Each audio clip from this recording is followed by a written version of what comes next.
Baseball is dead. Rest in peace. Live from the media cave here in beautiful Massachusetts. People were pissed that we didn't put out a podcast, even though we did. We did a podcast before the stream, but it was part of the stream. People were really upset that I guess they didn't find it. But this one will be on Spotify and iTunes. We apologize for the confusion, but it's a new day, as they say. It's a new dawn. It's a new day. It's time to turn the page. It's time to do that baseball, as they say, which means that it's time to download the Underdog Fantasy app. MLB season is in full. The MLB postseason is in full swing, and Underdog Fantasy wants to make it a lot more interesting. Underdog Fantasy is the easiest place to play fantasy sports. Playing their pick'em game is as simple as selecting higher or lower on player stats, strikeouts, total bases, home runs, and so much more. Make entries of all baseball, or you can mix and match across your other favorite sports. You can win up to 100 times your money, and it's a ton of fun. We actually had someone in the home today go higher on 5.5 stolen bases for Bobby Witt Jr. in the division series, which would tie the record for most stolen bases in a single DS. A record held by Ricky Henderson, as Jay Hay researched in the 1999 division series, which was against who? That's a good question. I didn't really remember who it was against. Not important. It was Ricky that did it. It was Ricky that did it in a Mets uniform. That's in right. a Mets uniform. Yes, correct. Much like the one Jared's wearing right now. Yep. Love this Mets jersey. I actually just had to clean off a stain on it. I was like, I haven't worn this jersey in probably north of 10 years. So God knows what that stain was. But I am wearing a Mets jersey as we are recording just prior to Mets versus Brewers, the decisive game 3 in the wild card round. If you're listening right now and you're like, where in the timeline, where in the universe, when was this recorded? It was just before that game. Sorry for not having that answer earlier. It was the D-backs. The D-backs. Yep. Mm-hmm. Wow. Yep. The Tony Womack, Matt Williams, Jay Bell era D-backs. Wow. Yep. Make sure you sign up with the promo code Jared. That's JARED to get up to $1,000 in bonus cash and a special pick on Underdog. That's Underdog Fantasy promo code Jared. So if we are talking before Mets Brewers game 3, that means that 3 series have concluded. 2 and out. Go the Astros, 2 and out, go the O's, and 2 and out, go Joseph's Atlanta Braves. I believe Joe made the point last night that last year we didn't get a game 3. It was all 2 and out for everybody. Yeah, that's right. Okay, so Mets are the only team to ever go to game 3 against the Padres in the first year. There you go. Unless you count the Cardinals versus the Padres in the COVID year. There you go. Let's just start there since it's the day after. I kind of want to get where young Joseph is at. And I was going to say, do we have? Are we surprised? I want to get to Joe and the Braves. Are we? Is there any surprises? Yeah. Yes. Are the Atlanta Braves the least of those surprises? No. No. So you expected the Braves to just get tossed. No, but I'm saying like the most surprising thing would be the Astros going 2 and out. Okay, well, so that's what I'm getting at, though. But are the Braves the least surprising out of the surprises? I think the Orioles getting swept. You expected that more than the Braves getting tossed? Yeah. Yes, it's close. It's close. See, I just always had to give the credit, and this is why I picked the Orioles to punch a little in that series, was because if the offense shows up, that was what I was banking on. They just played so bad down the stretch that if you I understand, both teams played bad down the stretch. The Royals played really bad. They had 2 separate 7-game losing streaks. The Orioles also played really bad down the stretch. So if you had told me one way or the other that one of those teams got swept, it wouldn't surprise me. It's not just the Orioles. But yeah, the Braves not winning a game. I mean, they were probably fucking exhausted. They just played a doubleheader the day before just to get in. It took them the second game to win to get in. So, and yes, the injuries, Chris Sale not being able to take the ball in the postseason, all of that combined, I would say either one of those. I don't know. You want to put a percentage on it? It's pretty close in terms of not that surprising to me. To me, it's a bigger picture question. Like, to me, there's nothing surprising at this point about Atlanta bowing out in the first round. Like, this has been telegraphed for months. We've talked about the injuries. We know how depleted they were. Sale, maybe the final nail in that coffin as far as their postseason viability.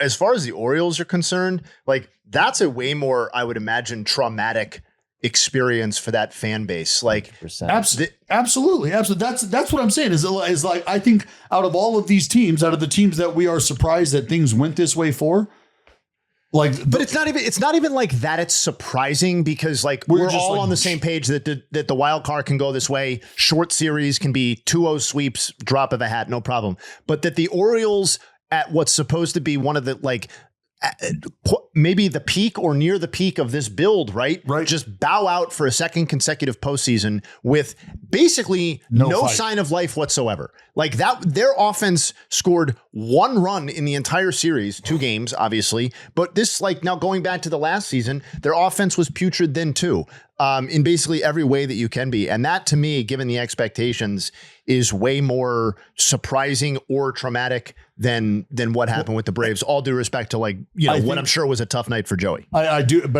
think for the Orioles fans, while it stings, I think there's also a hint of, yeah, but we're not at full strength. And we know that if we were at full strength, maybe things look different. And I'm just saying from an Orioles perspective, if you're looking for a reason to say, yeah, well, you know what? Not quite. Our offense wasn't there. I get it. Not quite. Well, the offense was non-existent. But like your pitching staff, I don't know if your pitching staff at top performance is able to do enough with that lack of offense. That's fine. I can buy that from the Braves' perspective because next year the Braves are going to look a lot like the Braves looked this year, if not better, potentially in a lot of different areas. The Orioles can't necessarily say that because the people that are going to be different on their team are going to potentially walk. A 40 home run guy in their ace. Correct. Gone. Like a 40 home run switch hitter and without question their best pitcher. So like that to me, like, yes, you can be optimistic about the Orioles' future still, but every year matters in a 5 or 6 year window. And it just feels way more like we're going to see the Braves bounce back and be the Braves next season, as opposed to like, I think there are more questions about what the Orioles exactly are entering 2025. Also, correct me if I'm wrong, Joe, but if the Braves didn't make the playoffs this year, would it have really even, I'm not going to say it didn't matter, but it would have been okay in a way where it was almost expected. Like once Acuna goes down, if I say at the time of that injury, hey, the Braves aren't making the playoffs, it would have just been like accepted and it wouldn't have hurt as much if they didn't get in. When Acuna went down? Yeah. No, when Acuna went down, we were definitely still a playoff team. After Ozzie went down for 2 months, Austin Riley went down. After Acuna and Strider. Going into September, if I told you the Braves aren't making it, you're like, yeah, that feels right. No, I think my stance on the Braves, I think us not making the playoffs this year, even with the injuries, would have been a disappointment just because we had the number 1 pitching staff in the league. And you had Chris Sale and you had Ronaldo Lopez added onto the team. We still should have made the playoffs with all these injuries. Losing to the Padres, yeah, that's probably like of all the postseason losses I've witnessed, that was the easiest one to swallow. Yeah. It's just like, you know. The point I'm trying to get at. Chris Sale. Yeah, right. The point I'm trying to get at is that I feel like, no disrespect to the Braves, the fans, the D-backs would have put up a better fight against the Padres. Like, I'm not saying that the D-backs would have won, but I don't think we're talking about a 2-and-out situation for Arizona. We're talking about a better offense. The best offense. I mean, that's why it's always interesting come October, because you can get a performance like you got from Michael King that silences an offense, right? Like a legit historic performance. We out hit them that game. Yeah. What was the historical context on the Michael King start, Jay? He was the 1 second, please. Michael King. There was so much historical context. That's part of what's complicated about it. The punch outs. Yeah. It was the punch outs in like the under a certain amount of pitches thrown. 89. Yeah. Oh, yeah. So here we go.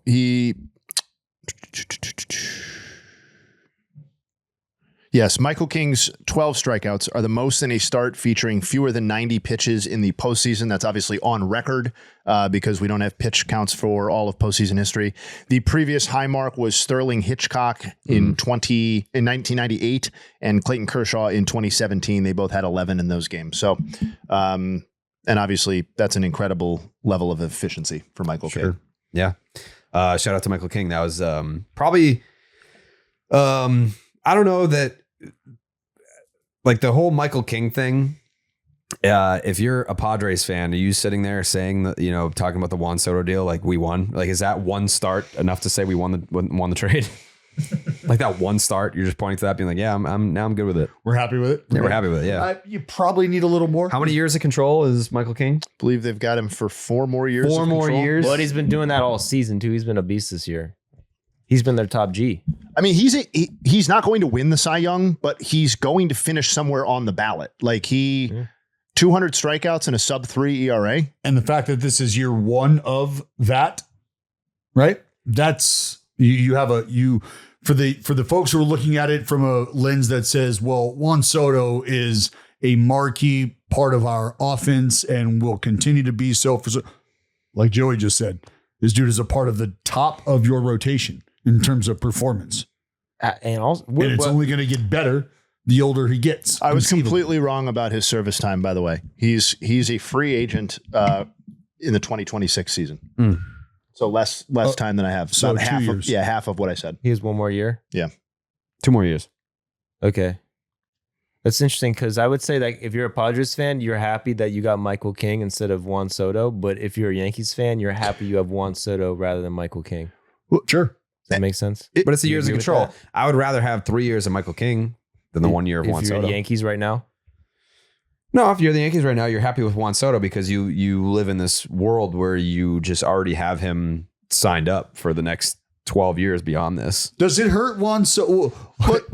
Oh, no, I don't want to get into that. I was going to pose a question. Well, it's a super complicated question, though, because the original Juan Soto trade also has to factor in here from San Diego's mindset, right? Like they gave up CJ Abrams and James Wood and Mackenzie Gore for that matter, but like primarily those two.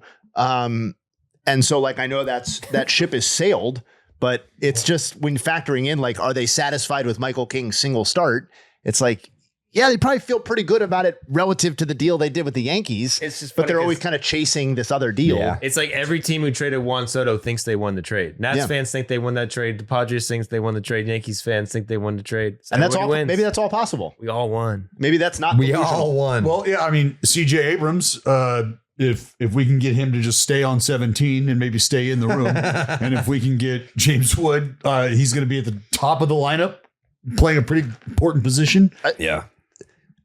Just as we're on the topic of the Padres, though, for a second, like, I think AJ Preller deserves like a nod on the podcast because I feel like the easiest thing to do in a front office scenario sometimes is just to kind of throw up your hands and tear it down, right? Because then you have an excuse for why you don't have wins on the field right now. You can always sell hope down the line, et cetera, et cetera. And, you know, sometimes he's going to win and sometimes he's going to lose these deals. But like the fact that he viewed their situation without Juan Soto and said, this is still a team that can compete on a very serious level, almost as is.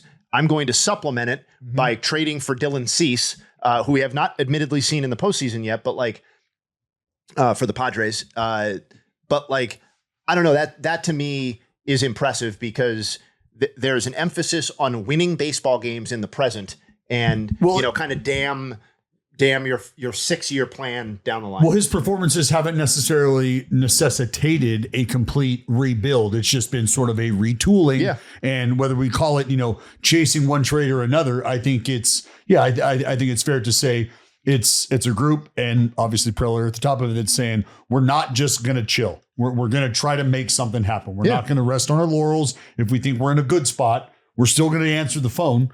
And if we don't feel like we're there, buddy, we're going to be calling folks. And that Arias deal was done at a time where very few teams typically make trades. That was a very early deal. I mean, they found a willing seller in the Marlins who are disgracing themselves in new ways so far this offseason. But and also to the Preller point, like Yeah, a lot of people were traded away, and some of those might end up being painful. You know who was not traded away in any of those deals? Jackson Merrill.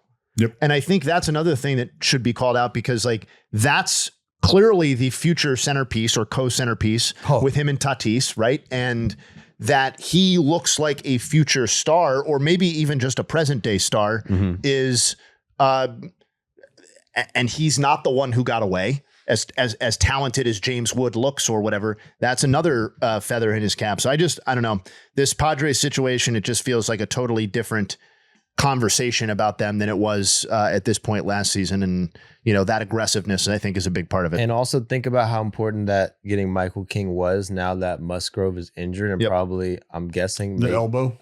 Good chance he's probably out for the rest of the season. And if they didn't have... Quite presumptuous. I'm guessing, dude, because I just read an article just while we're doing the pod that says he might be out for the rest of the season, even though they haven't said anything yet. Trust me, bro. Dude, they already said in the article that he's been on the IL twice with elbow this season. So if it's the third time, they're saying that is an indication he could be out for the playoffs. I don't want to speculate. You don't want to speculate, but breaking news, he's out. Now's not the time, Joe. Don't do that. Yeah. I'd hate to see you go down that road right now. Yeah. But we're looking at the rotation right now going in against the Doyers.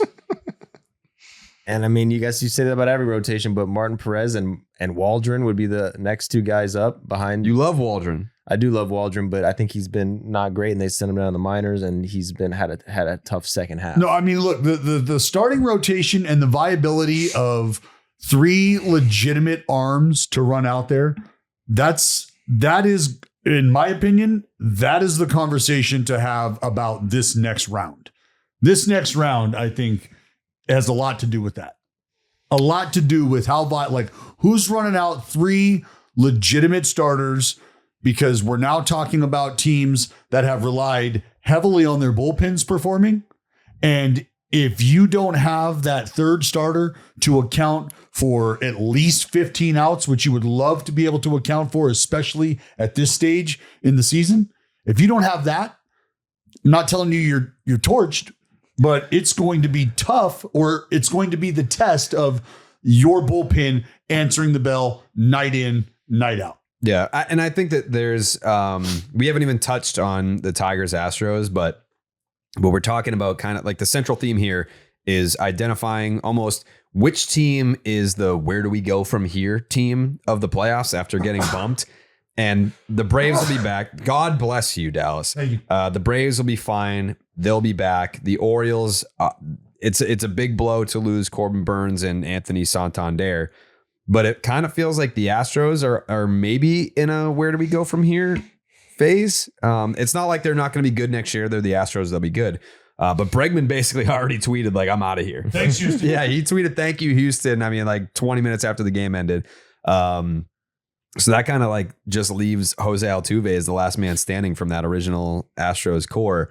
I don't want to start off being like a woe is me Houston Astros, because congratulations to the Detroit Tigers, a team that just was 4 games under 500 in late August, made the playoffs, and then just swept the Houston Astros. This is the first time we're going to get an ALCS without the Houston Astros since 2016. So it's no small feat to be the team that kind of slays the dragon there. I know the Red Sox did that, but the Detroit Tigers being the team to do that as a 6 seed, I don't even call it sneaky. They stormed into the playoffs the way that they played over the last month and change. So we can start with the performance of Tarek Skubal, who I'm gonna put a Bob guarantee on this, Dallas. I'm gonna put a Bob guarantee that Tarek Skubal will be a guest on Baseball is Dead this offseason. Oh, well, I mean, dude, I already told you. Wow.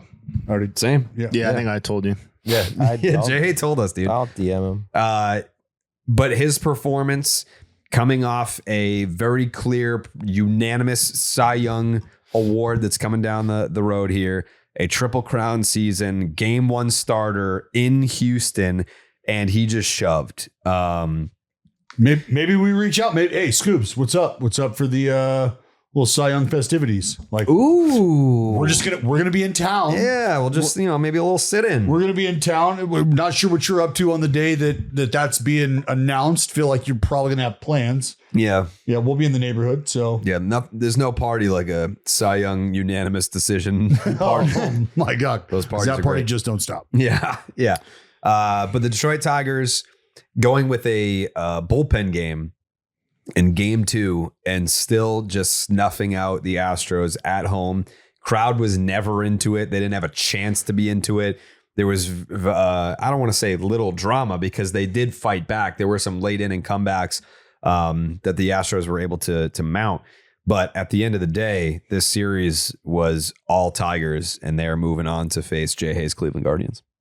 And that's where that starting rotation conversation starts to come into play. Because now it's not a best of 3, now it's a best of 5, and it's like, okay, you got Skubal, but what else you got for me? Yeah, and in that, and from a Guardians perspective too, I mean, it's sort of the same thing. Like, okay, you might have 1 or 2 guys identified that are starting the ball games for you. I don't know how confident you feel, even in them compared to the 2 that the Tigers might be running out. I think this is going to be a wonderful opportunity, and I have no idea how this is going to shape up. I would love to think that A.J. Hinch giving the ball to Jackson Jobe in the moment he did yesterday, or when you're listening to this the other day, was him saying, hey, this is kind of what it's going to feel like when you take the ball to start the game. Maybe that happens. Maybe he's the option. Casey Mize is down there as well. Mm-hmm. But when we're talking about length and identifying 15 outs, if you can, where does that come from for A.J. Hinch? If in game 2 of a 3-game set, maybe your most important one, since you've already locked the first one down, you've got to go with the entire arm barn, right? So where is your move now? After Skubal, what's the move? And then what's the move after that? Then you got a day off and you might be able to revisit. But that's why this is important for the Tigers. Every postseason series brings a different level of intrigue or a different reason for intrigue. And I won't often say that managerial decision making, particularly with bullpen and pitching decisions, is the central theme. This series. But I think the Tigers versus the Guardians and A.J. Hinch against Stephen Vogt is maybe the single most important, 1v1 matchup in this series, because everything that you guys and we are saying about the Tigers is absolutely applicable to the Guardians as well. 100%, like they have Tanner Bybee starting game 1, and to Dallas's point, I don't know what your level of confidence is in that. Mine's like tepid. Okay, not that he is starting, but that just the effectiveness. Sure. And beyond that, it's very much Cleveland being a bullpen situation. And I don't know if the listeners, certainly the Guardians fans listeners know this, but I don't know if the average listener knows just how good the Guardians bullpen was outside of Clase this year. They had the 4th lowest bullpen ERA of any bullpen in the wild card era, in any, not Cleveland bullpen, any major league bullpen. Yes. And when you look at the number of innings pitched that they threw compared to the number of innings that the 3 teams ahead of them threw, they threw about 200 more innings. Workhorses. Yeah, it's like horses. Some of the 15 highest inning totals for a bullpen in that same period of time. So I'm fascinated to see. And some of this will be hindsight analysis for sure, but like when are the pulls made? Who is deployed? What are the results of those decisions on both sides? And thankfully, I think we have 2 managers that seemingly are really up to that task to make it a really compelling kind of matchup. If you have ever wanted to watch baseball and known that you're going to get an opportunity to watch the real brain trusts at work. You know what I mean? Like, we're talking about the pitching lab, the hitting lab, all of the analysis coming together and having to be utilized at the right time, communication being paramount, because what you're valuing in this moment, and this always goes back to the conversation I have about, we can look at numbers over the first month, over the first 3 months, what you did in the first half and the second half. Fantastic. Right here today, right now. I want to know what you've been eating for fucking breakfast, lunch, and dinner the last 72 hours. After that, I don't care. And obviously there's some hyperbole behind that, but I want to know what you're doing in this moment. And can we, as a group, figure out what buttons to push at the right time? And this is, it's almost like a game of backgammon where there's optimal moves. You're going to roll the dice and you're going to get what you're going to get. But can you maximize what you have in front of you right now? And I think that is one of the most intriguing ways to watch the game of baseball if you're there mentally with it. So I'm all fucking in on that series for that reason alone. They're also both really imperfect offenses, and I think everybody knows that. And during the regular season, they obviously played 13 times. 7 of those games were one-run games. Jeez. So the track record suggests that this is exactly what we're going to get, and that if it's 2-1 or 3-2 or 4-3 in the 8th inning, and we're seeing these matchups, these reliever matchups play out, that wouldn't be surprising at this point. I think it would be potentially as exciting as a relief pitcher-based series can be. How many times do they play each other in September? Do you know? Glad you asked. They actually, I believe, July 30th. It was either June or July 30th was the last time that they played. Oh, so the Tigers played each other all before the Tigers took the Mario start. Kind of that new scheduling quirk that division teams don't see each other until late in the season, or maybe not at all. What was the head-to-head? 7-6. 7 oh 7-6, and 7 of them were one-run games. I mean, they've got 4 dudes. I mean, Clase, Cade, Smith, Gaddis, Heron, all of them 74 plus appearances. Sandlin bringing up the rear out of the workhorses with 68. I mean, it's going to be about the dudes who are and. This goes back. You remember the conversation I was having about relief pitchers and how organizations need to start growing and cultivating relievers where 6 outs or more. You need to be prepared to give me 6 outs or more. And mentally, that has to be the mindset, I think, now for them. And so which group here is going to be able to withstand the 4 out or more performance? Because those guys are going to be leaned on. It sounds like the guards are saying that's pretty much what we've been doing all year. So bring it on. Kind of very reminiscent of that 16 run. I know that we talked about that before about how Andrew Miller obviously wore the brunt of that. Yes. Well, but Jay and I were. But they have 4 Andrew Millers now. Well, this is and it's the fact that he was used in so many different ways at so many different points, but honestly, similar points because we're not the 9th inning. There was times where that happened multiple times. Well, I remember. So I was in Cleveland for that 16 division series, the first 2 games, and I remember Andrew Miller being deployed, and I believe it was game 1, and he went whatever it was 2 2.33, something like that. Yeah, and just absolutely mowed down the Red Sox. But my first thought after his outing was, well, thank God. That means we're not going to see him tomorrow. And he just fucking kept going and going. And I was like, fuck. Yep. That was it at that time, less than 10 years ago. That was a foreign concept to be like, hey, I'm using this reliever and it's going to be for more than an inning.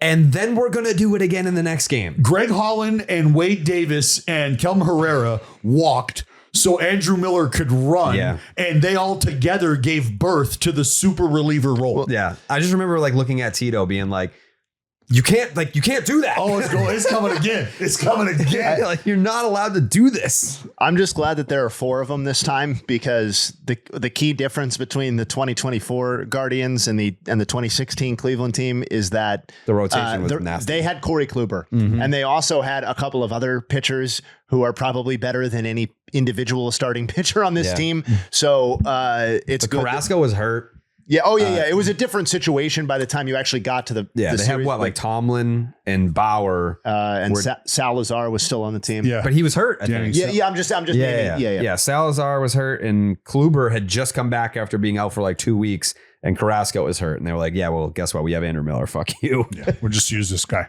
We'll just use this guy." Yeah, that was unbelievable. Unbelievable. I remember calling. They had Ryan Merritt. Yeah, I remember calling Blevins. Good callback. I remember calling Blevins from the fucking softball field because I was watching the game on my phone and I was like, Blev, you see what this fucking dude is doing right now? This is stupid. Yeah, this is absolutely. It was crazy. I mean, he was part of the the original Miguel Cabrera trade, right? To Detroit. Yeah. Him and D-Train. Yeah. Yeah. The failed starter, Andrew Miller out of North Carolina. Yep. Took a little while for him to pan out, and just in time to shove it up the Red Sox ass in the playoffs in 2016. No, it was D-Train, and then Cameron Maben was also in that. Yeah. Wow. It was Maben Miller was the big prospect package. Yeah. Good call, Jay. But yeah, that'll be a very exciting series between the Guards and the Gritty Tigs. Motor City Kitties. Motor City Kitties. Is there anything that we haven't even said a word yet about the Kansas City Royals? We did boo-hoo for the Baltimore Orioles, but the Kansas City Royals are the team that's moving on. This is, in particular in this series between the Royals and the Orioles, I think most people probably looked at this as I don't want to say a coin toss, but anything could happen and it wouldn't be surprising because of the way that both of these teams played down the stretch. Like September, late August were not kind to either one of these teams. One team had to turn it on, and that team was clearly the Kansas City Royals, who did not lose a game, played with high intensity. We saw Bobby Witt obviously played a big factor in this series, like we knew that he would. And his breakout hasn't come yet, though. Like, I feel like, and Dallas, you mentioned this before we started the podcast about how this series against the Yankees, that will have Yankee Stadium will be the home field for this series. This could be Bobby Witt's breakout. This could be. I want it to be for every reason. I think me and quite possibly the smartest baseball brain that lives in the house have Bobby Witt Jr. running an absolute muck on the base path. 6 bags. Yep. 6 bags. Me and the D-Train rolling 6 bags. Yep. 6 bags deep. I just this is baseball's series too, and it's because you've got the household name, the fucking Paw Patrol superhero Aaron Judge, right? Like, my youngest daughter now wants Aaron Judge's jersey. Why? Because she somehow stumbled across that episode of Paw. Here we are. And you've got Bobby Witt Jr., All-American kid, and the pedigree of the first 30-30 back-to-back. Like, you have it all. You have it all. And I think this is a wonderful opportunity for baseball, Joe, to be able to put a star in the Central on center stage. And it's going to be against Aaron Judge, the game's most prolific power producer right now. And I don't know that it gets better for baseball if these are the cards you're dealt right now in this series than having those two dudes be able to square off. I didn't even fucking put that together until just now, that it'll be the 1 and 2. It's 1 and 2 AL MVP. Yeah. It's 1 and 2. That's pretty fucking like cool. that. And 3. What's that? And number 3, Juan Soto. No. Yeah. Quite It's possible. 1, 2 and first 3. 3. Yeah, Duran's probably up 1 and 3 versus 2. So if 2 beats 1 and 3, then he's number 1 Yeah. by a lot. 'Cause Yep. Not only Yeah, did he no, I number did the one, math he with you. 3. You Yep. already- For you. But that's something just like marquee matchup, marquee grab your attention in that series. Obviously, I think that's where it starts. I know there's a bunch of Yankee fans that are listening to this podcast. We probably picked up some new Royals fans after Operation Dr. Wiener when we were in Kansas City. So any Royals fans, Yankees fans that are listening right now, head on over to the Game Time app. You're going to want to check this series out. Star-studded series, division series between these two teams. Game Time has a new feature called Game Time Picks that makes getting tickets for your live events even easier. Game Time Picks filters out the fluff to show you only incredible deals on great seats, so you don't have to waste time searching through thousands of tickets. Dallas, what was the most expensive ticket that went for the last game of the Coliseum? Off your head, if you know. Ooh, off my head? Yeah. North of 300. Oh, I thought it would Easily. have been more than that. Oh, yeah, I'm just saying off like diamond level. Yeah, like that's yeah, not yeah. diamond level. Like diamond level, couple racks. Oh, geez. Yeah. Well, I mean, I'm sure that the prices are going to be up there as there is a high demand for this series, but we know that you're going to get the best deal at the best price. With Game Time, the curation makes it easier to save more on sports, concerts, comedy, theater, and more. When you toggle the all-in pricing feature, that will show you the total upfront, so there's no surprise fees at checkout. You can also get a panoramic view from your seat in the app before you buy your tickets, and the lowest price guarantee or Game Time will credit you 110% of the difference. Your purchase is also covered with the most flexible customer service policy in the ticketing industry today. Take the guesswork out of buying tickets with Game Time. Download the Game Time app, create an account, use the promo code BID for $20 off your first purchase. Terms apply. Again, create an account, use the promo code BID for $20 off. Download the Game Time app today. Dallas, what time is it? Game time. It's game time. It is absolutely game time. But back to this Royals Yankees series. Jay, hey, you have a thought? Yeah, I just, not to back us up, but just real briefly, you were talking about the Royals-Orioles series and, one of them's going home. It's amazing how cruel baseball is, because I was trying to think of something definitive to say about that series. Like, here, not a hot take, but here's what happened. It happened. You know what I mean? Yeah. And it's not that it wasn't exciting. They were both one-run games. It was 2-1 and 1-0. And one of those teams is going to the DS and now has a chance for their superstar to take the next step and for them to make another 2015 run and all that. And one of those teams is having an existential crisis. Yeah. You know what I mean? And wondering about, where do we go from here? We're losing. Corbin Burns gave us 8 innings of 1-run ball. We're losing him. It's like, I know this is how baseball works. There are examples of this every year, but it's that series in particular was stunning to me for that reason, because those games really could have gone either way. Yeah. Especially if you take into account that they moved the wall back. Yeah. And they didn't move the wall back. That's 2 homers for the Orioles, and both those games are tied. That's just a good point, they Joe. Moved the walls back. That's a good point, Joe. Baltimore biting in the ass. I'm a Red Sox fan, and this is a division rival, the Baltimore Orioles. And even I have anxiety about their current situation. So I can't even imagine what it feels like to be an Orioles fan, knowing they're obviously still going to be a very good team. I don't expect them to do nothing this winter. You don't put that core together and then not supplement it. And who knows, maybe Santander stays there. I don't know. And it's reasonable to think the young players continue to get better. Sure, the young players will get better, but also you're not replacing a Corbin Burns in one winter. No, unless they go out and trade from their pool of young talent to go out there and get an ace. But we've discussed this on Section 10, because the Red Sox are in a spot where they need an ace too. Who the fuck's got one that's willing to part with one? Right. That guy's just not out there. Does Jordan Montgomery end up in Baltimore? Oh, man. Does Jordan Montgomery end up in Baltimore? Oh, man. He's like, look, you know how I feel about him. Maybe it's just me personally. I'm willing to pay whatever you want. That can't be the response to losing Corbin Burns. Where's that? Where are they? Norfolk? Yeah. Ace of Norfolk, I think, right? Maybe not Baltimore. God. Yeah, but I just that was my main takeaway, was I feel anxiety for the position that the Orioles are currently in, so I can't imagine what someone like RDT is feeling today. Also, dude, they traded a few of those prospects, a lot of them. They made a lot of trades at the deadline, and literally none of them worked.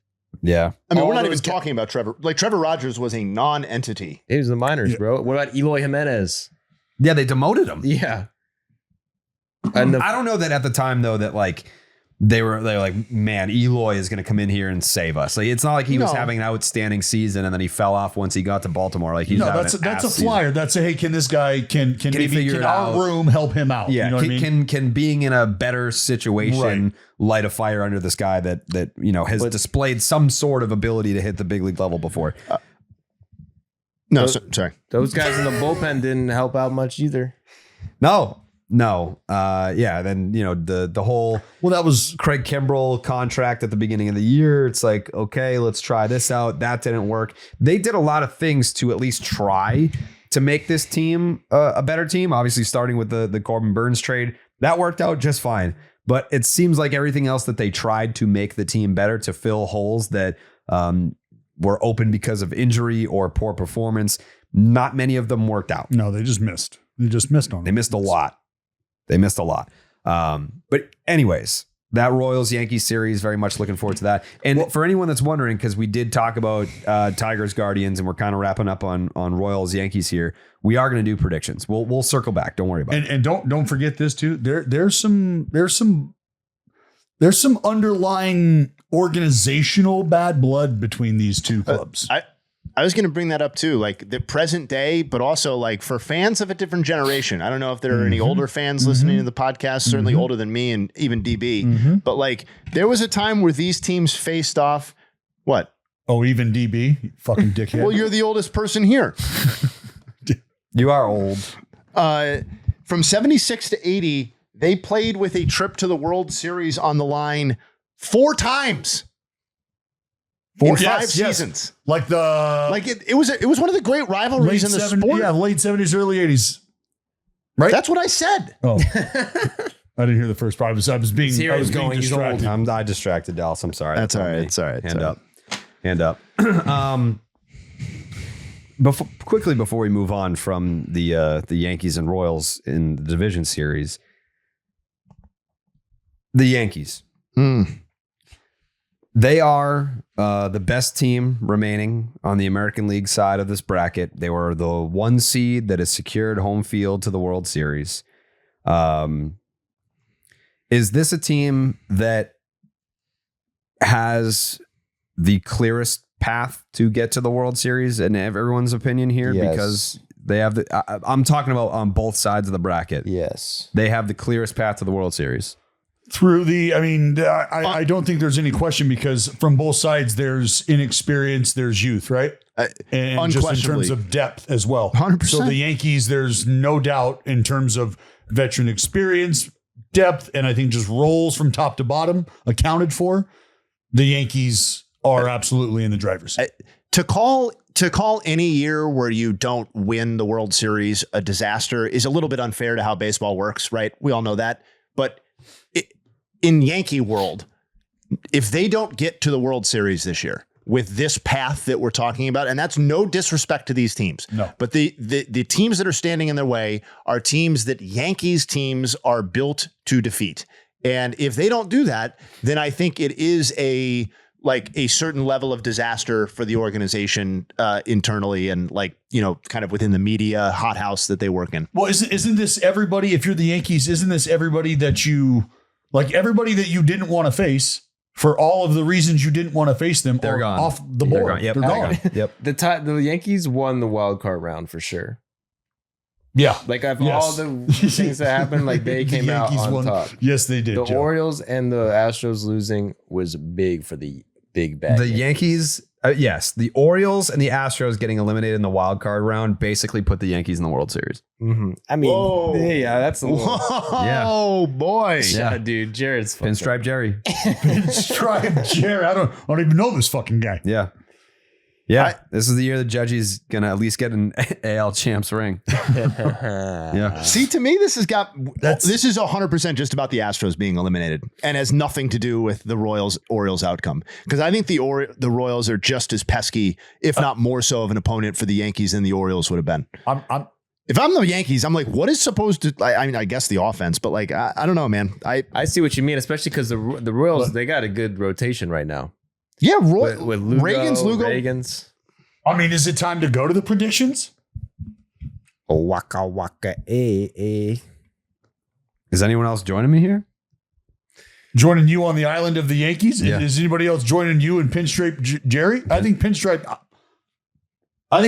Jerry might be on an island. No, I'm joining you with the Yankees. Oh, hell yeah, brother. I was just talking a big game about the Royals. I just don't think they should be dismissed, but I am going to pick the Yankees to win this series. I'm picking the Yankees too, Jared. I got your back. I'm rolling with the fucking Royals, baby. What the crap? Yes, absolutely. But the Yankees hit bombs. I don't care. How important bombs are in the playoffs. I don't care. I'm rolling with the Royals. Yeah, all that talk about fucking moving people along and bunting people, sack flies. Yankees fuck that. We're going to mash our way to another World ALCS. I'm here for it. I'm here for the Kansas City Royals. I'm here for Bobby Witt Jr. and the rest of the Royals train.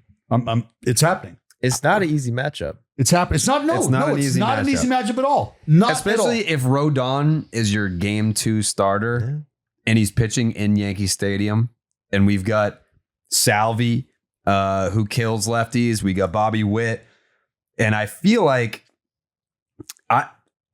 put it this way. If they split those first 2 in the Bronx, the Royals are taking that series. Really? Buddy. You look at those home road splits. I don't need any convincing. Look at the home road splits for the Royals. I don't need any convincing. They've got like a 1,500 team OPS at home. If they split those first two, So you want They to got lockdown Lucas at the back end. Yeah. I'm fucking rolling with the Royals. E-cigs. since we're starting our predictions, you want to hear what Fangraphs has got to say about this? What's it got to say? Fucking. Oh, okay. Fuck okay. Fangraphs. Okay, I'll let him know. Yankees 55.7%. Wow. Royals 44.3%. That's to win the series. That feels right. I feel like, I'm totally okay with that. Yeah. I'm not arguing that at all. Over game one, specific odds with Cole and Waka. Okay, obviously that That factors was in. 55. Okay. The series is 44-56, right?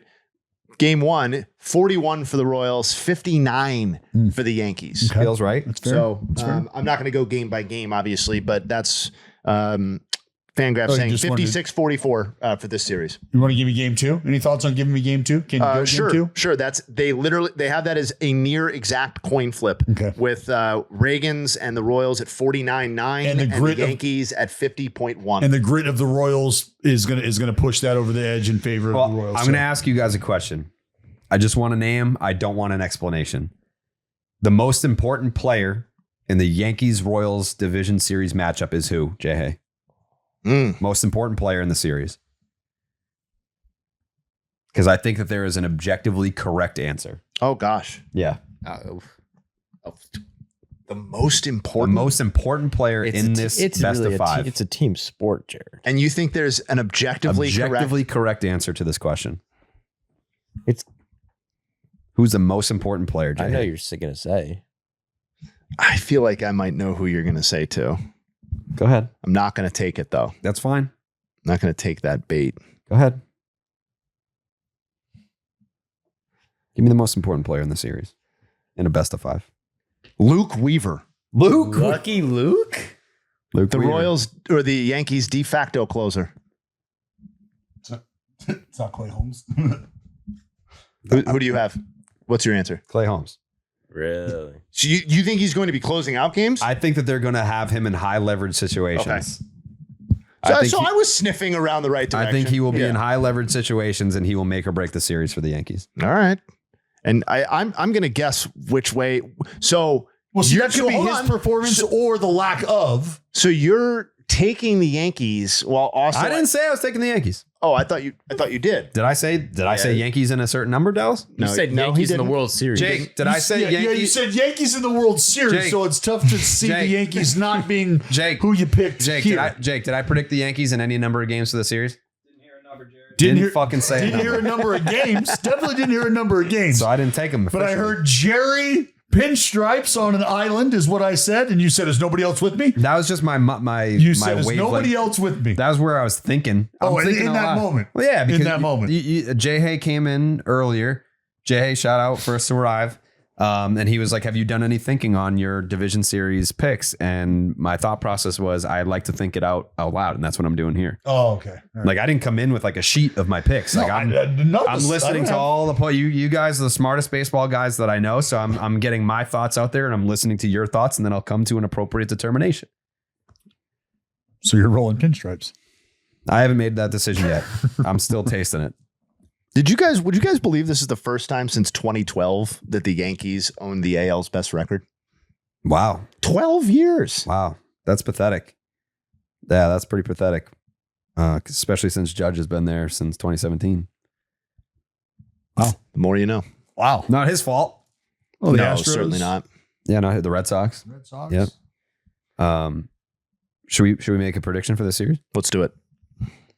Joe, what are you thinking in that brain of yours over there? I think the Yankees are going to win in 5 games. 5 games? It reminds me of when they played the Guardians a couple years back and won it in the 5th game. Yeah, that was pathetic then too. And yeah, I think the big difference for me is that the Yankees just got the bats, dude. They got the pop. And the playoff series a lot of times comes down to What who about hits the most layoff, runs. Joe?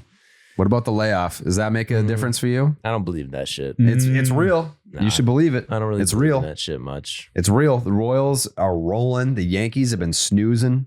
I thought, They've been sleeping in their own beds, getting real comfy over there.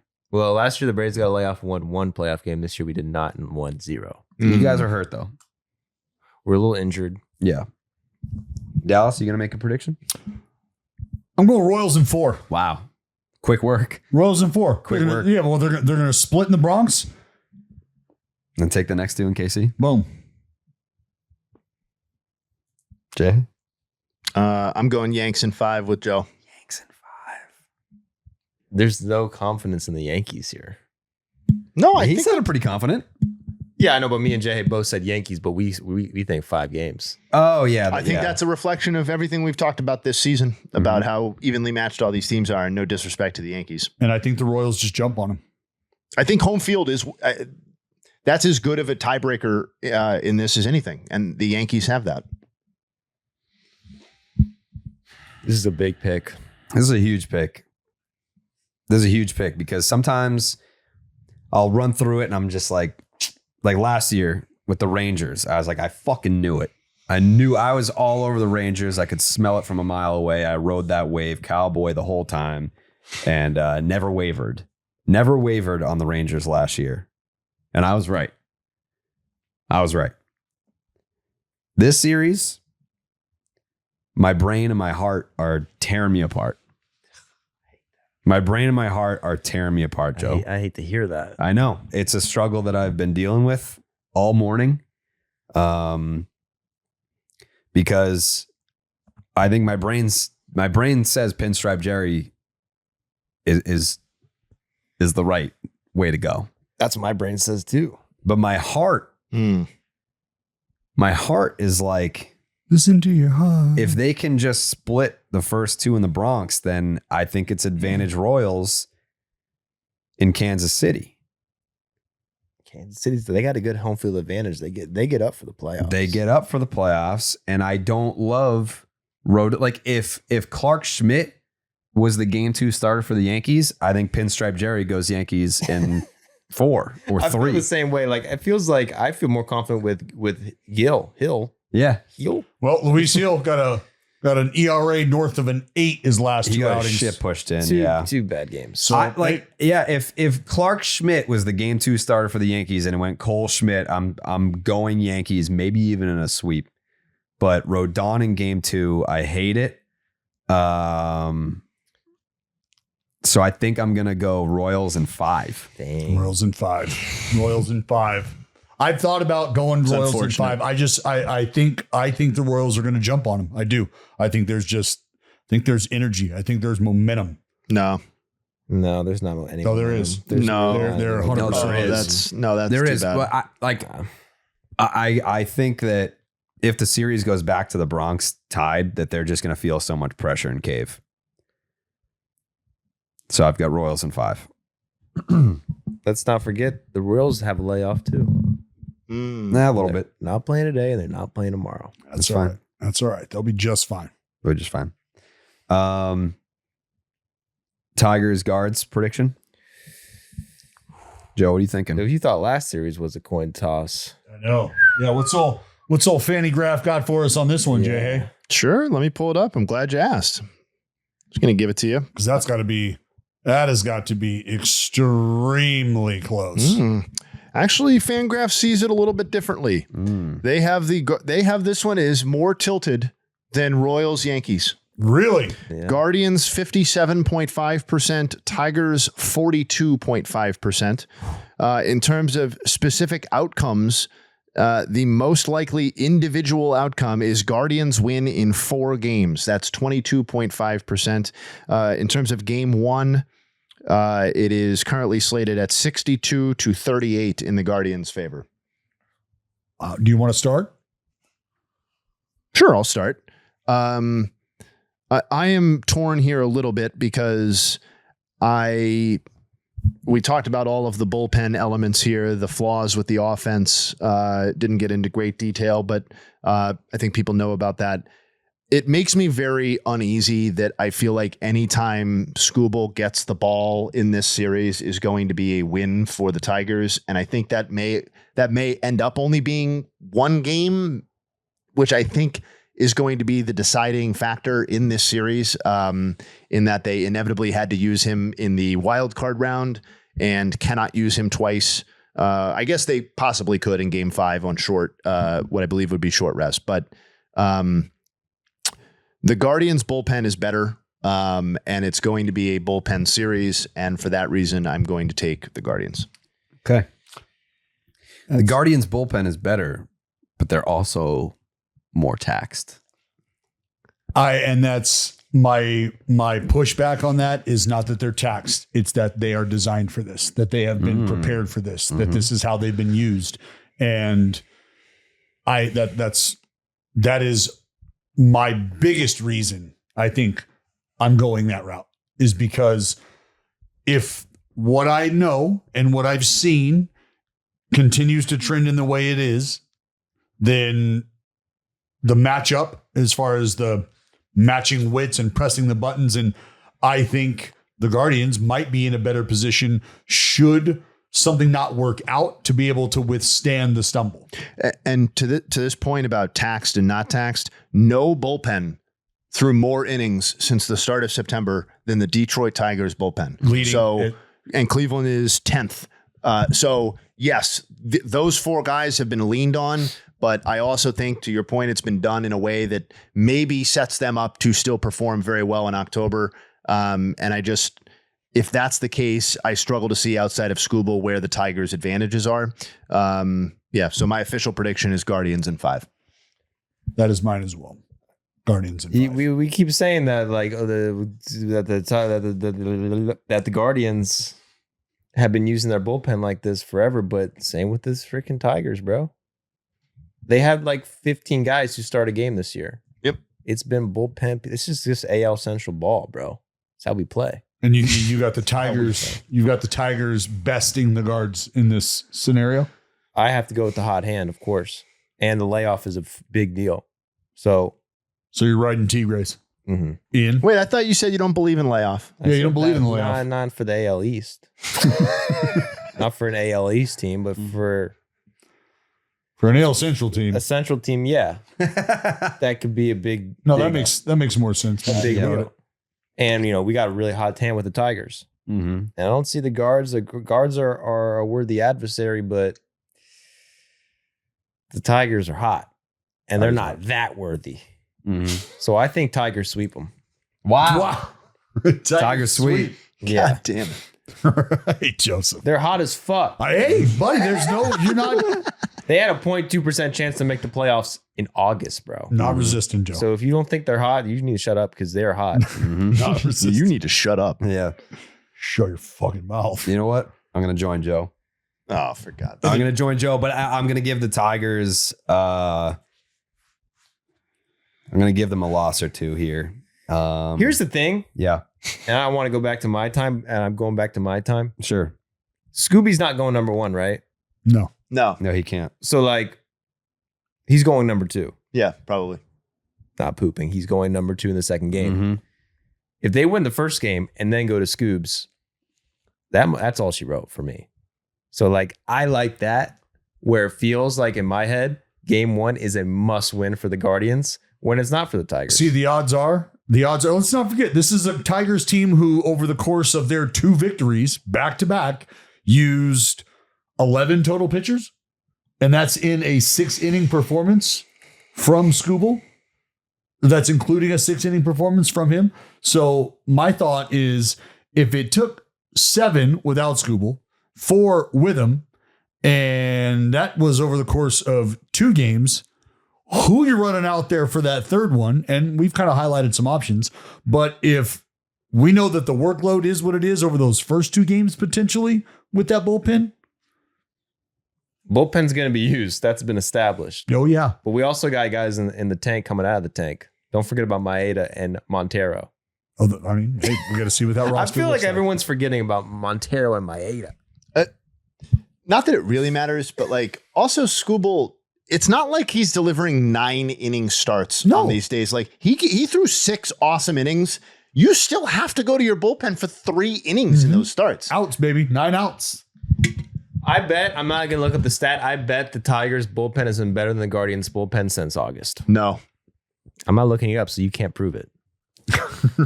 And I'm betting since the beginning of August or the end? The beginning. Why would you want the beginning of August when they were? That's when they turned it around. Because that's when right? Joe looked it up. No, they turned around in late August. Because that's the date that Joe looked up. I didn't look up shit, dude. Don't fucking accuse me of shit. Don't make me look things up. I said I wasn't gonna look it up. But if it's not true, then yeah, end of August. If it's not true. In terms of ERA, bullpen. Sorry, that didn't work. Hold on. Since the beginning, Joe. Sometimes Joe's got that magic in him. Mm-hmm. So I'm going to include the playoffs as well. Oh, okay. Go ahead. The Cleveland Guardians and the Detroit Tigers have the same exact bullpen ERA. What did I say? That's postseason included. Since August 23rd, which is when I the said Tigers, August 1st, dude. I know, but August 23rd, I'm helping you. August 23rd. Jay was about to say I was right. All right, so then let's go back to August 1st. The Tigers a 270, the Guardians a 276. They're 1-2. Go Tigers! 1-2 in baseball, but 1-2 in baseball. Since their run started on August 23rd, postseason included, they both have a 2.20 ERA. I feel compelled to also note that from Joe's design date here at the beginning of August, the Tigers bullpen has also thrown 60 more innings pitched than the next most taxed bullpen in baseball. We're warmed up. Warmed up or about to fall off. Guess we'll find out. 192 and 2/3 innings for the Tigers. 156 and a third innings for the Dodgers bullpen. I think the difference is is that like the Tigers starters are also their relievers. So it's like kind of, that might be a little misleading. Sure. Because and people are going to play different roles in the postseason for sure, like Mize and Montero and stuff. Yeah.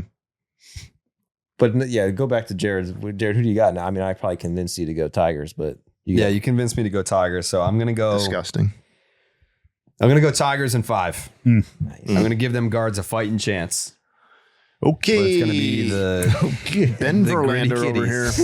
The gritty kitties. The gritty kitties. Old BV sitting next to me. Yep. It's two guys who know ball. It's just AL Central baseball. That's how it's done. Yep. These guys wouldn't know. They wouldn't understand. We only have 10 minutes left before we have to turn this room over for the live stream. So I say we stop it down. Okay. We break down Pods, Dodgers on the other side. And then when we resume, we will have known who will be playing the Phillies in the division series, as we're about to live stream for Game 3 of Brewers Mets.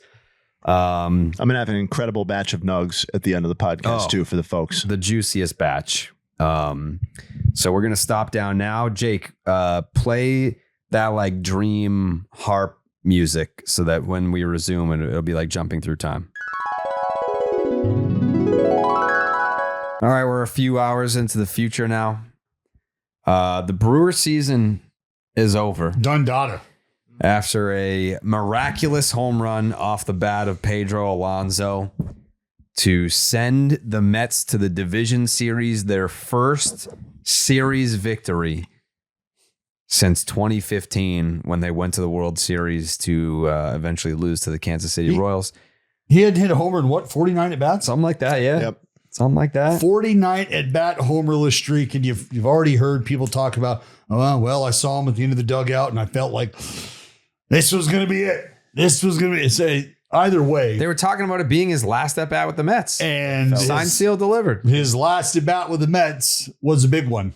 It's one that actually delayed the last at bat with the Mets because they're going to be playing some more bonus baseball thanks to Pedro Alonso. Yeah, I mean, it was feeling like it was all Brewers. You had the back-to-back home runs, Jake Bauers, Sal Frelick. The place was buzzing. It was deafening in Milwaukee. And I mean, I had kind of mailed it in for the Mets. I was like, there's nothing doing. They had deployed Edwin Diaz in the 7th inning, which was probably the move of the night, Dallas. Oh, it was 1,000%. It was the save. It was the save of the ball game. Yeah. The save of the ball game is when Edwin Diaz came in. I said, watching Devin Williams and watching some of the swings that the that the Mets were taking, and they're showing it right now. And I went back and I was starting to look at video. Oh, yeah. I think they may have seen something. I think they very well may have seen something with his changeup, with his fastball. And I think that they were sitting on stuff. By the way, the Jesse Winker saga in the ninth inning was absolutely fucking hilarious. I mean, him getting hit by a pitch, acting like it was intentional, and then stealing second base and looking like he'd tear every muscle in his ass, and then coming around to score and smashing his helmet on home plate. Like, but I get it. You know who he reminds me of in a way? Like the kind of guy that you hate him when he's not on your team, but you love him when he's on your team. He's got some AJ Pierzynski in him, where it's just like, what an asshole. But when he's on your side, you're like, this is my guy. Like, he's our asshole. Like, that's Jesse Winker for the Mets right now. Like, if he was a wrestler, that shtick right there, that ninth inning shtick or whatever it was, him getting drilled, spiking the helmet and all that. Yeah. Seventh inning, that was like, if he was a wrestler, he would be Mr. Perfect.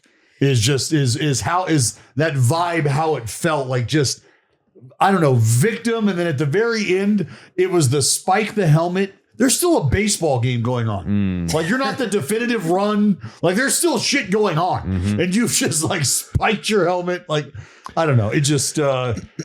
But you know what? It was, you could hear as soon as his name's announced, coming up to the plate, opposing fans, boo, they're pissed. Yeah. And it gets the juices going. But it's a competitive advantage. He's been in a beef. He's been on like 6 teams and been in a notable beef in every team. Every stop. Yeah. I mean, with the Reds, there's like 6 Mets examples. fans.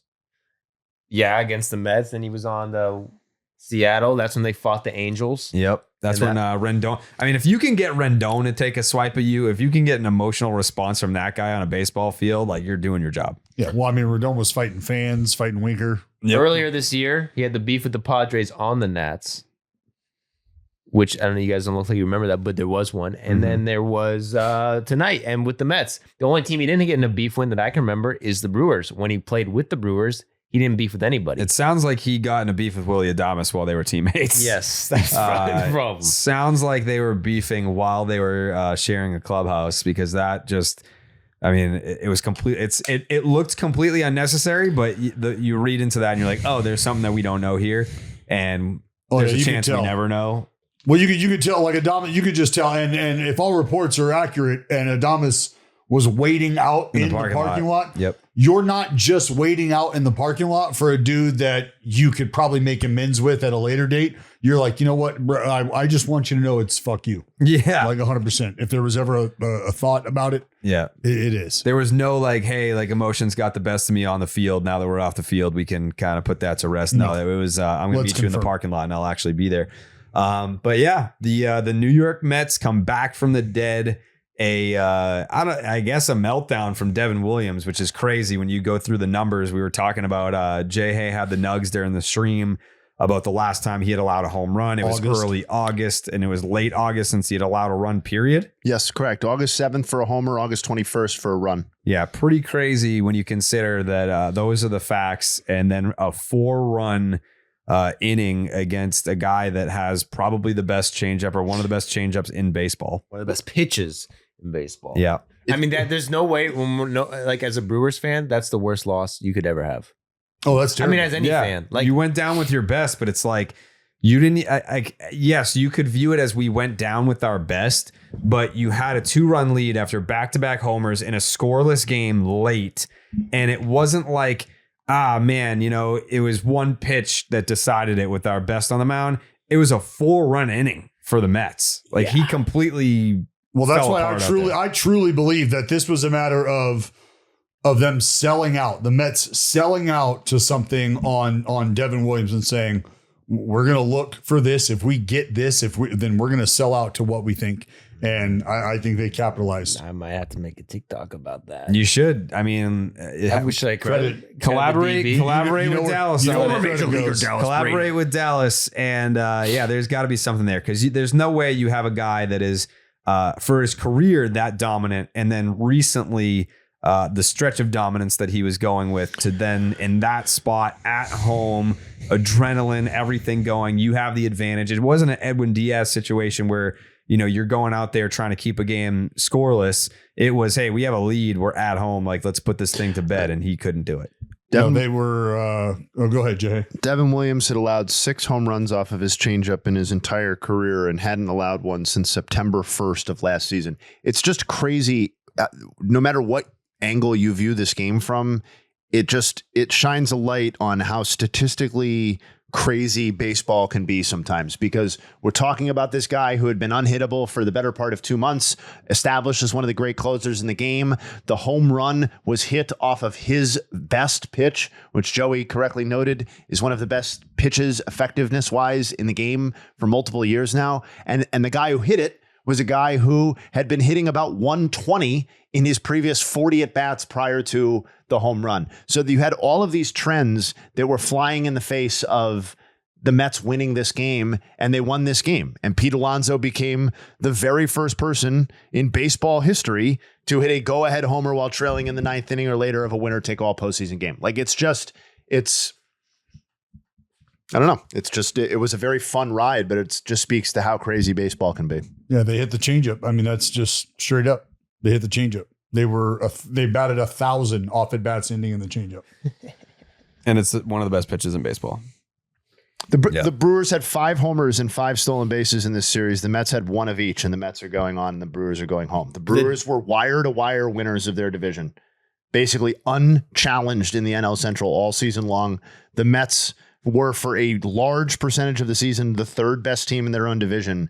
The Mets are the ones going on. It's just that's pretty baseball, magical. baby. Pretty magical. The Mets home run was a 3-run. Well, and I don't think that's right. I truly don't think it can be understated the effort from Diaz, because this is a dude who, remember, at a certain point in the season, was like, hey, but no, demoted himself. Yeah, was like, hey, I don't got it. I'm not the dude right now. Yeah, and I think that takes a lot of balls, and I think that speaks to a team who, as has been noted, was in tears when he did it. Yeah, well, it's a team that they're talking about. We don't have any quit. Pete Alonso saying we don't have any quit, and I know that's a company line that sort of gets echoed during this time of the year when you find guys coming back and having late game heroic type moments like that. But for that to happen earlier in the season, and then him come up in the biggest spot of their season and save their season before the lockdown is in order, that's fucking enormous for this team. Enormous. Because then you got to lean on a guy like David Peterson to close the ball game out with exactly 0 big league saves under his belt.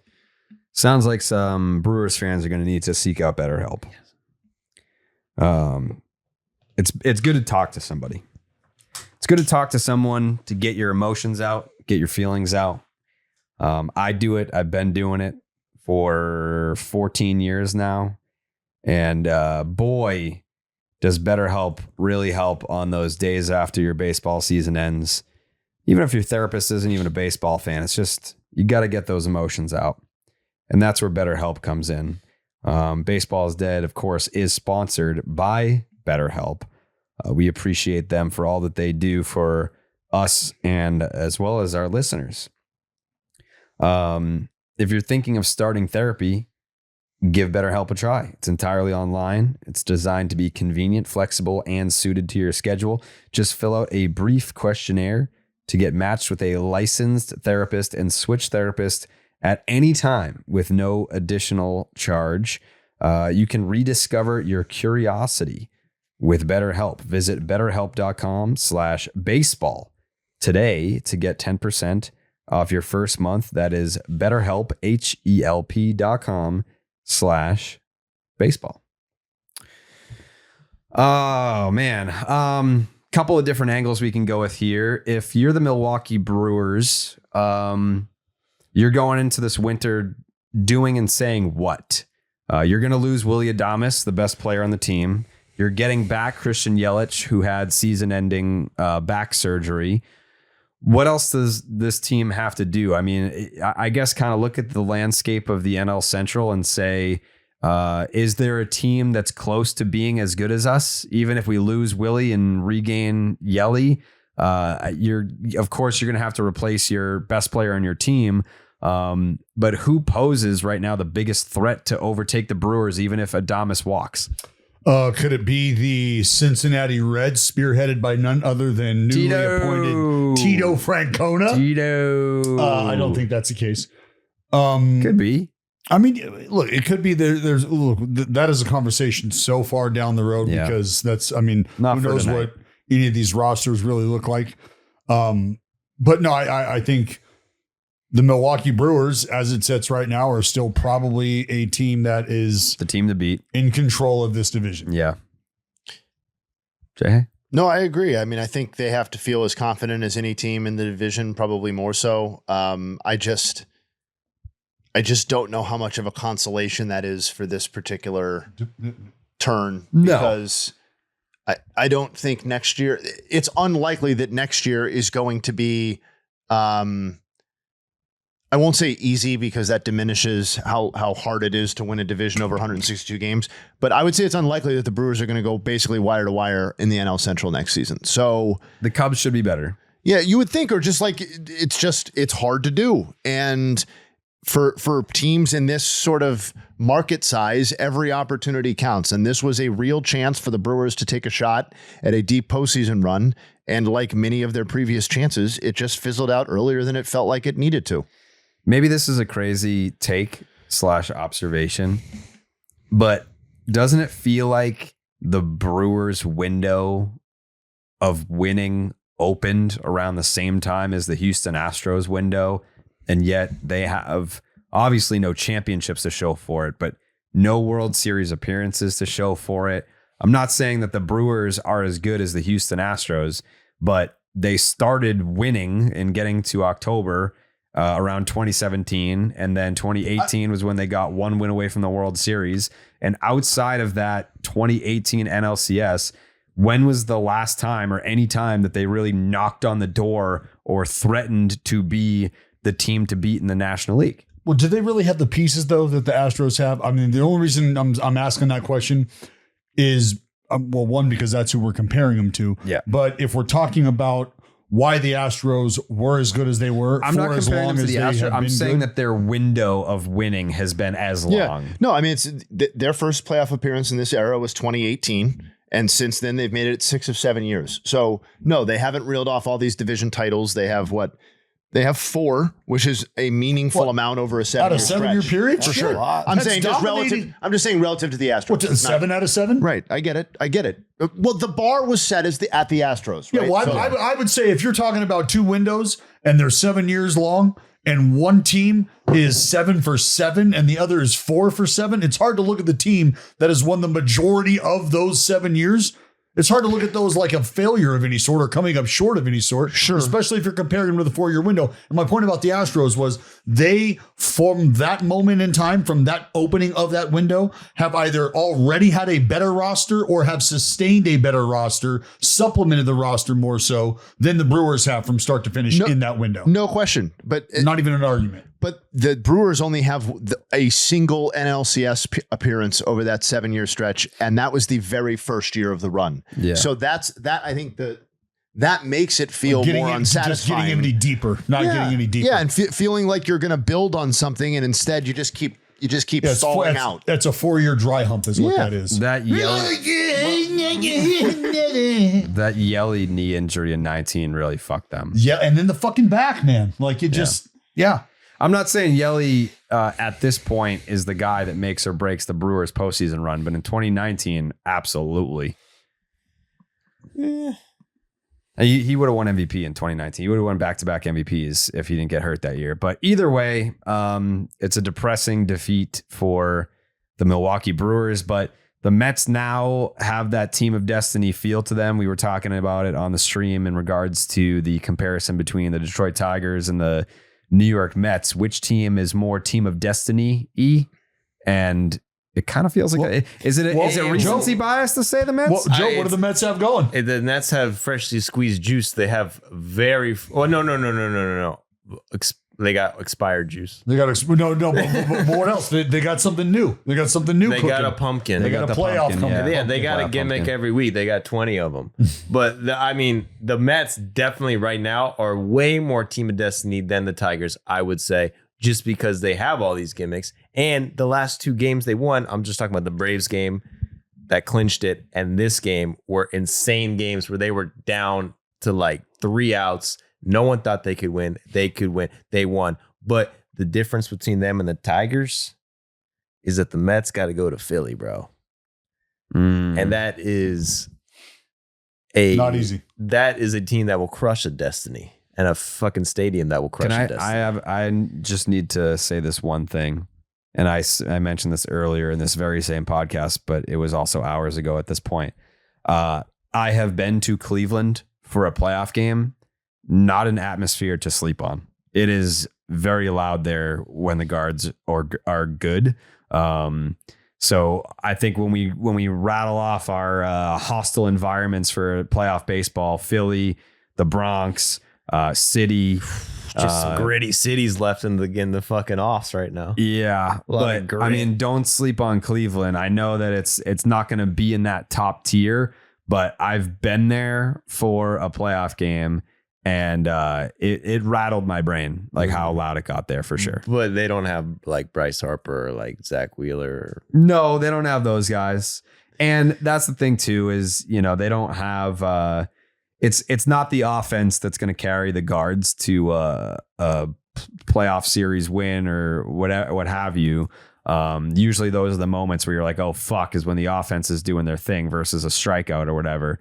But yeah, it does get really loud there. So we'll see. But I mean, the Mets hauling off a ninth inning comeback with Pete Alonso. You get the broadcast talking about, is this his last Mets at bat of all time? Felt like it. It did feel like it a little bit. Well, going into that inning, it felt like 99% chance the Brewers are going to win. Yeah, just get it over with. Yeah, it felt anticlimactic almost. Yeah. There's 2 homers silenced, and they hadn't done shit all game on the off. And then you have Devin Williams coming up.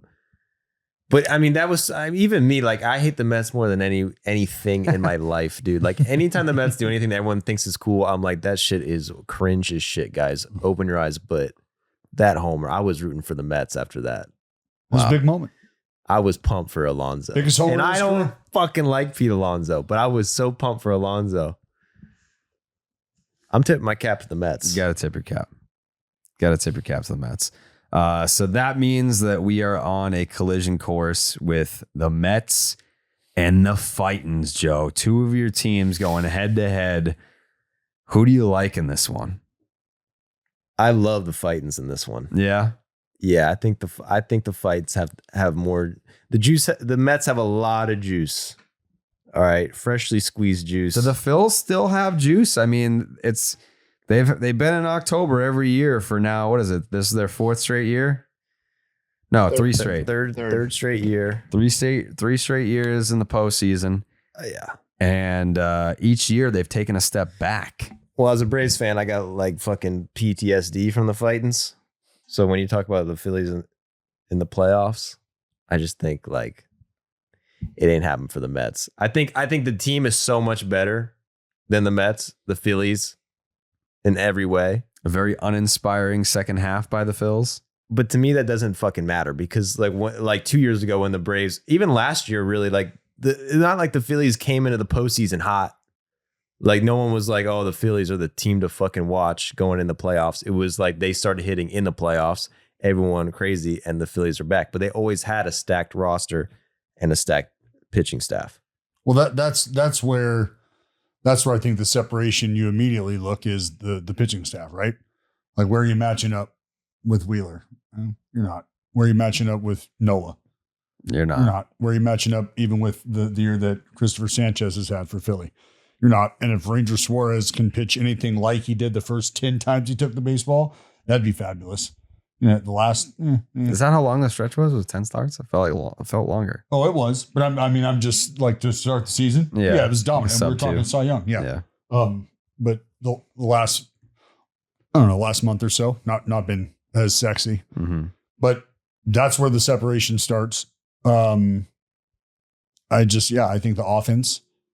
I think the offense is clearly better. I just don't know that I don't know how long that series lasts. You don't even give the Mets a fighting chance. I don't know how long it lasts. So Phil's in how many? I'm probably going Phil's in 4. Okay. I'm going to join you. Jay? Yep, that's exactly my pick as well. Phillies in 4. No one taking the Mets. Jose? I'll go Phils in 3. Phil's in 3. Just circumcising the Mets. Yeah. And I love the Jeez. Mets, man. I was rooting for him tonight. You were. You No became one a Mets was fan more tonight. excited to see P. Alonso hit that home run than me. We watched you become a diehard Mets fan tonight. Honorary member of the Damn. 7 line tonight. I don't know if that's a great look for us that no one's taking the Mets. I know, especially after us calling the Mets a team of destiny. Jesus They're the team of Christ. Destiny, man. I'm sorry, man. I think the shine wears off in the city of brotherly love. There's nothing in you that says that this could go 5. Nothing. Jay, hey, do you give it even a slight chance of going 5? Yeah, sure. We know how baseball works. That's what it is. But I think if there's one weakness that could possibly swing the whole thing, it's a similar situation to what we saw tonight. The Phillies don't have a Devin Williams. I do think there is some level of vulnerability to the bullpen. Jeff Hoffman was absolutely unbelievable for the first couple of months of the season. He has not been exactly the same guy. Mm-hmm. Yep. What, Matt Strom? Mm-hmm. Yep. Mm-hmm. That's Strami. Carlos Estevez is a good pitcher. That's Strom has a problem with me. But I just think the Phillies, their rotation is lined up exactly how you would want it, which is what the bye is for. And their rotation was stronger to begin with. So I think it would be, in the context of this season, I think it would be a pretty significant upset if the Mets were to beat the Phillies. You know what? Long layoff. Mets lose in 5. Okay. I redacted. So the Phil's sweep. in 5. I Phil's in redacted the 5. sweep. Phil's in 5. All right. Okay. All right. And then this matchup, some people are saying deserves to be the NLCS. I think that's disrespectful to the Phils. Who were, Fuck that. Who's saying that? one of the best teams in baseball this year. But we are getting another October showdown between the Dodgers and the Phillies. The Padres. And that was what, 2022 that it was the NLCS? Yeah. And that was that was the division series. Well, You sure? Yeah, because the Padres won and they didn't go to the World Series. it was. Padres. What's the question? In 2022, it was Dodgers Padres, And but Padres. it was the upset 'em. division series. Yeah. Yep. Yeah. Yes, sir. We haven't gotten Padres Dodgers NLCS. Mm-mm. Not in this saga of the rivalry. Not yet. Not yet. And it won't be this year either. This one's tough. Because I think we can all sit here and acknowledge that the Dodgers are the better team. They do have the caveat of being a team that is really good in the regular season and exits the postseason. I don't want to say quite frequently, but somewhat often in the division series. Their regular season often doesn't matter once it gets to October. And I think the Joe Musgrove injury looms large in a best of 5. Oh, buddy. That looms large. Did you read the report? You read the report and you said he was done for the year. Mm-hmm. Yeah, I don't know if The report did not say that. the report didn't say that. That's what Joe took from the report. that was Joe's interpretation of the report. And you should read the report before you believe what Joe, Right. or just ride with Joe. Right. But I think as we've been sitting here doing these streams for the wild card round and not a ton of offense outside of that one game that was 8-4. Mm-hmm. These have been low scoring games. These have been late, not even like lead changes, but like late scoring games, and not a ton of runs have come across home plate. But I feel like this is all going to change for this series in particular. I think that this is going to be a back and forth series. I think we're going to have drama. I think we're going to have lead changes. I think that we're going to have unsung heroes, as there are stars on both sides. Everyone's going to be looking at Shohei and Mookie and Freddie and Manny and Tatis and Xander.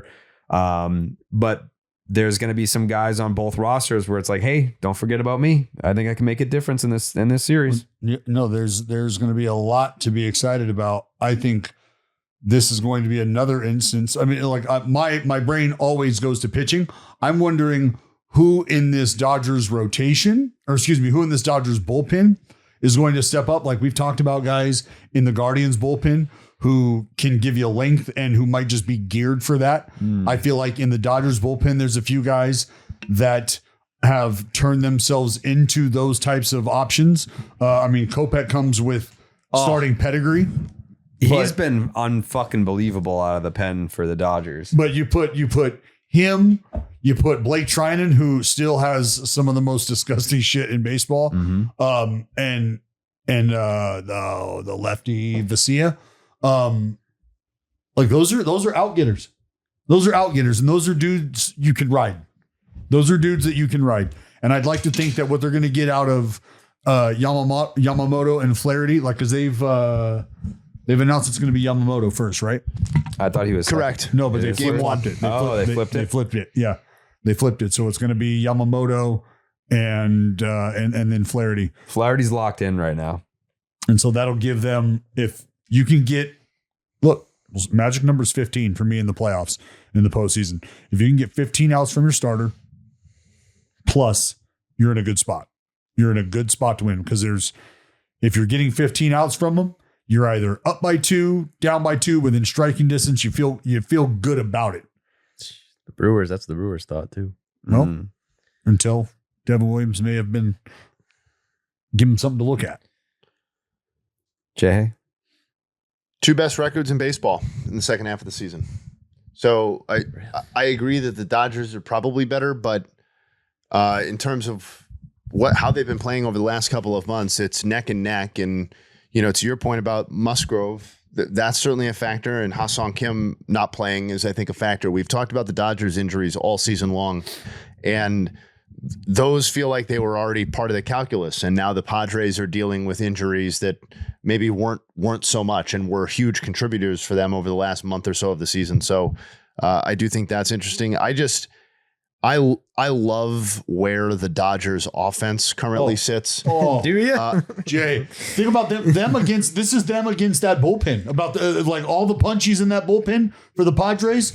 Can the Friars flip burgers? That's straight up. Can they do that? Can they get the outs against that portion of the line? A third of the lineup is MVPs. I don't know if anyone can do that. I mean, obviously, like Ohtani, Betts, and Freeman are great.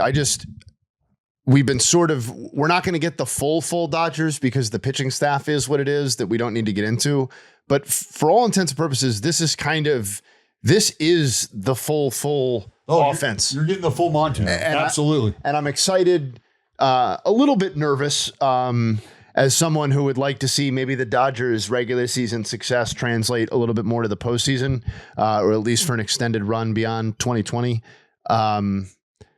I'm interested to see how it's deployed and how it performs, because I don't know how much better it is than the Padres offense, but I do think it fully optimized. It's the best offense in the game. I think, without just pulling up a neck and neck comparison, I think I would take it over the Padres offense every day. And is this not a good enough offense to out hit every other team, every other staff? Isn't this what they fucking paid for? On paper, yes. This is what so to hell with what they don't have on the mound. And you're right, Jay, we don't need to dive into that, because I think we all understand where it's at. But even with that being said, the options that we've laid out for you starter wise, the names I've given you bullpen wise, what this offense should be enough. It should be enough. And sometimes perspective is important too, because we spent the first part of this podcast talking about, a Guardians Tigers series where it's like, okay, well, Tanner Bybee's going to start and Scooble will get his, and then everything else is just going to be figured out, kind of. And it's like the Dodgers have Yamamoto and Flaherty. Like, yeah. Okay, that's not exactly what they planned, or maybe the quantity that they had hoped for. That is a viable front of a championship rotation with the way baseball works in 2024. And when you have their offense that we just I don't know. And it's Yamamoto that's coming back from injury. Yes, which is an important caveat, but even if you want to view him as your number 2. What are the numbers since coming back? They've been good. Yeah, I know they've been good, but like I'm talking about like innings pitched per start. Yeah, so he's at. He returned from the disabled list on September 10th, which gave him time to make 4 starts.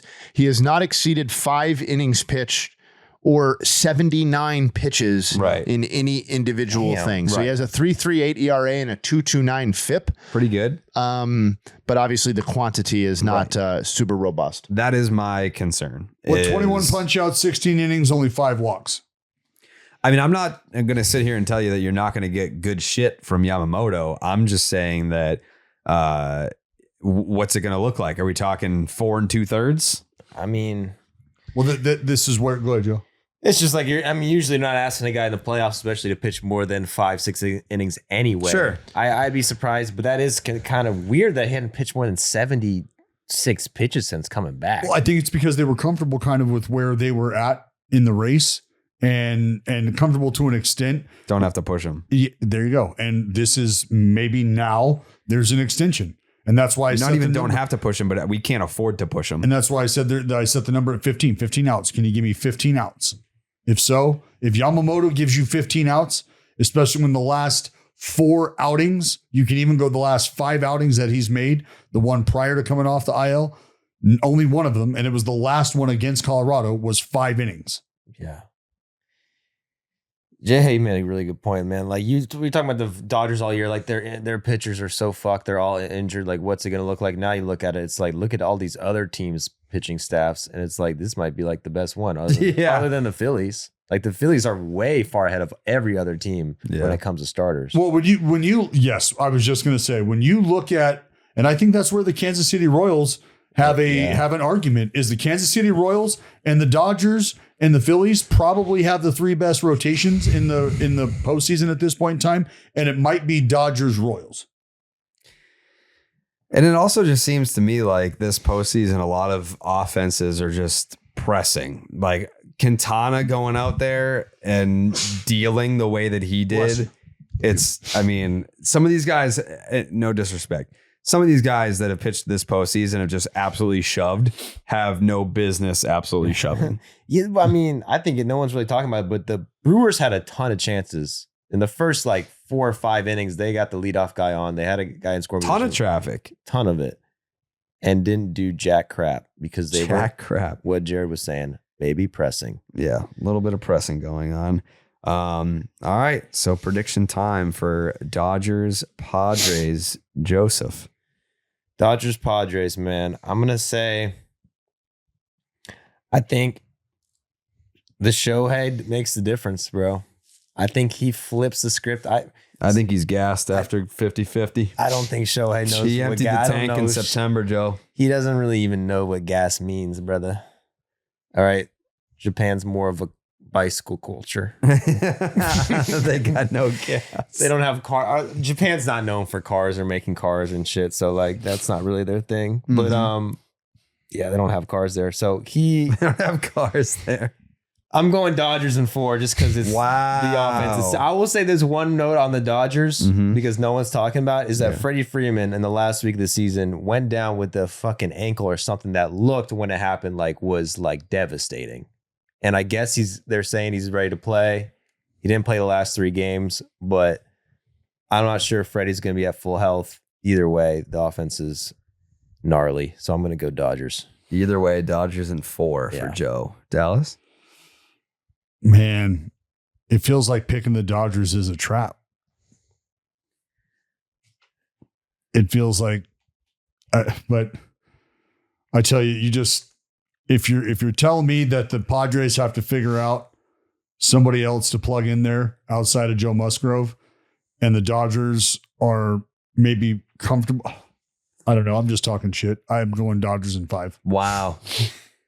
I mean, I'm kind of looking at it as, all right, say you're down Musgrove. Maybe Musgrove if Musgrove makes the roster,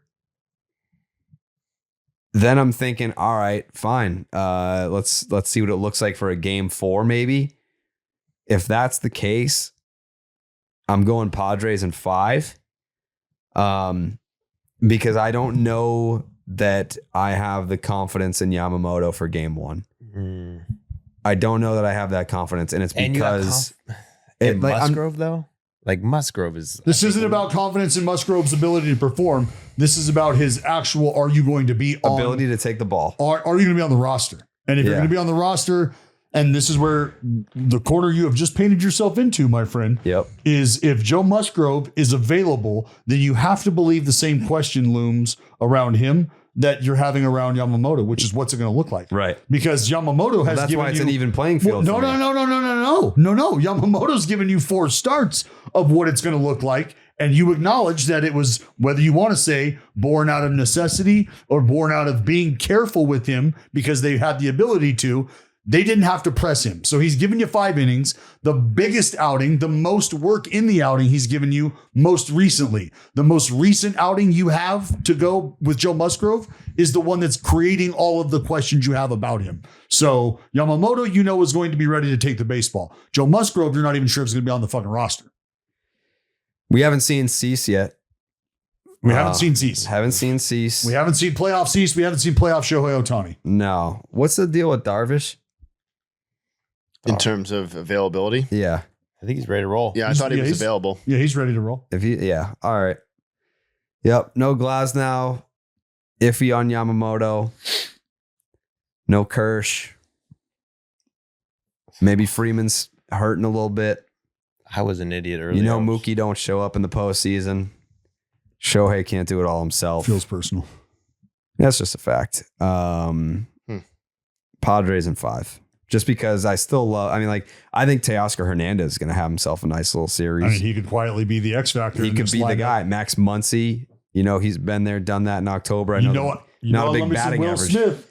Yeah. Yeah. Muncy, not a big batting average guy, but he can swing it when the lights are the brightest. So that's why I'm at least giving them 5. But Friars in 5. Yeah. I think because there's also something to having to work for your meal.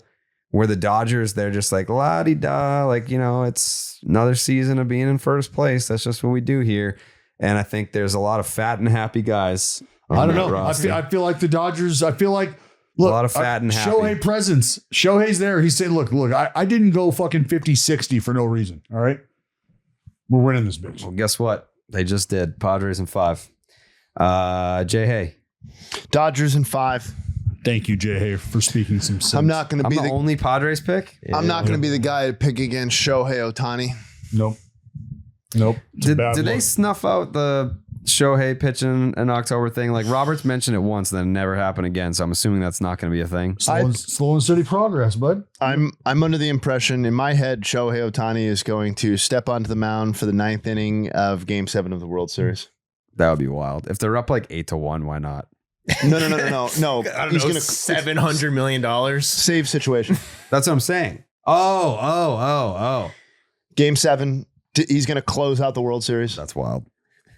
After Pete Alonsoing in the top of the 9th inning. That's way less wild than putting him in a blowout when the guy's coming off Tommy John and he's you paid him $1 billion fucking dollars. Let's just get him some work here in Game 7. Just get him the most worthless 3 outs he'll ever get in his life, even though it's in the World Series. No. The image, if it's Game 7 of the World Series, the Dodgers are winning 8-1, then they could absolutely put Shohei out there to get the last 3 outs because that image of him closing out the World Series, they will be selling that merchandise and those photos forever. Just such a cheap trick. That's clickbait. They're like, no, we got to make back some of this fucking $700 million, dude. I'd make a TikTok about it. Yeah. I'm telling you right now, the Dodgers are already in the green on that Ohtani deal. Yeah, they are. They're already in the green. Yeah, but think about all the imagery that they could plaster all over Dodger Stadium of Shohei Ohtani, throwing his hands up after the Dodgers win the World Series. They'll have light standard banners all the way out to my neighborhood in Simi Valley. They would rename it Shohei Ohtani Stadium. Break the internet. I would let him come in and just start lobbing him. Why like not? a position player. Yeah, why not? And then he lobs it, gets the first 2 outs, and then he just blows 97 past whoever the last guy is. I'm surprised we don't talk about this. Freddie's got a bum ankle. He might not be too nimble. Let's put Shohei at first base. Yeah, you could do that too. He's played the outfield. You can put him anywhere. Yeah, you really can. Freak athlete. All right. So those are the predictions. That's the wild card wrap up. When are we back, Jake? We can talk about it probably either Sunday night or Monday. Sunday night or Monday morning for your listening and viewing pleasure. Subscribe on YouTube. Shout out to everyone who watched, and shout out to you guys for participating in the wild card stream. Yes. Those were very fun. People traveled long ways. Jay Hay back and forth from fucking Connecticut 3 straight nights. Joe from Virginia. Dallas from the West Coast. Coley from Maine. I had to walk all the way upstairs on popsicle stick legs.